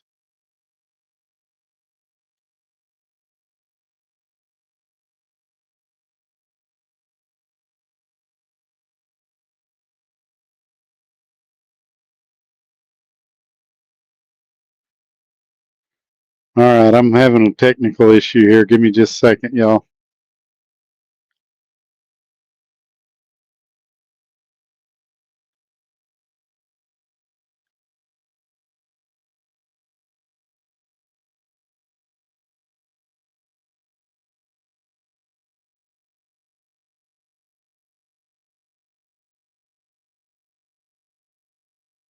All right, let's jump back in now. Steve Given, any Kenworth dealer can turn off the idle timers. Doesn't cost much. Yeah, not so much worried about the cost. Just I don't want to create a lot of bad blood for a truck that I would be potentially keeping for 3 months. If it goes longer than that, then might be something to look at. But no need to have that discussion prematurely. Let's see how this place looks in 90 days. And any of you coming here, I would suggest doing the same thing. Do a 90-day lease, try the company out, see if they're a good fit for you, if you're a good fit for them. And then if not, you got your answer and you can get out from under it and get some money back in the form of a lease completion bonus.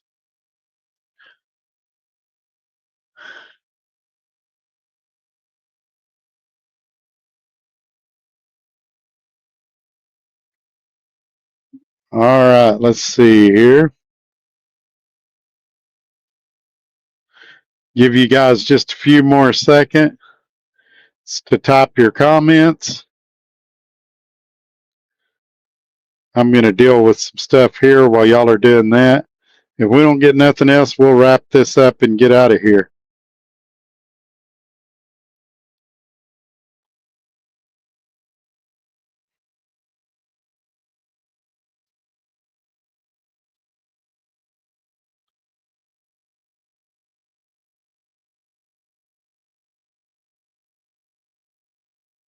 Weird.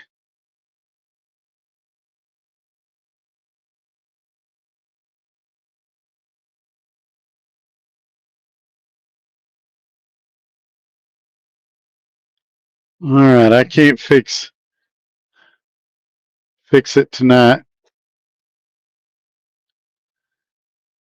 Yes, I do have an APU on my truck, Steve. That was the problem. It went out the other day and couldn't idle the truck, and it was super hot in Fort Worth. So they ended up putting me in a motel till the next day when we could get it fixed. All right, Sidewinder's taking off. He says, you have a good evening. I think we're going to go ahead and wrap this video up on that. Y'all all have a great evening. We've still got 46 here.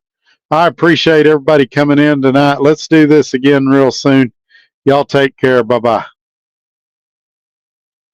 And this is why I do this, why I'm out here, why I keep that hammer down. Flying by these road signs with home on my mind, with these wheels turning round. For my family and for my kids, for this life I want.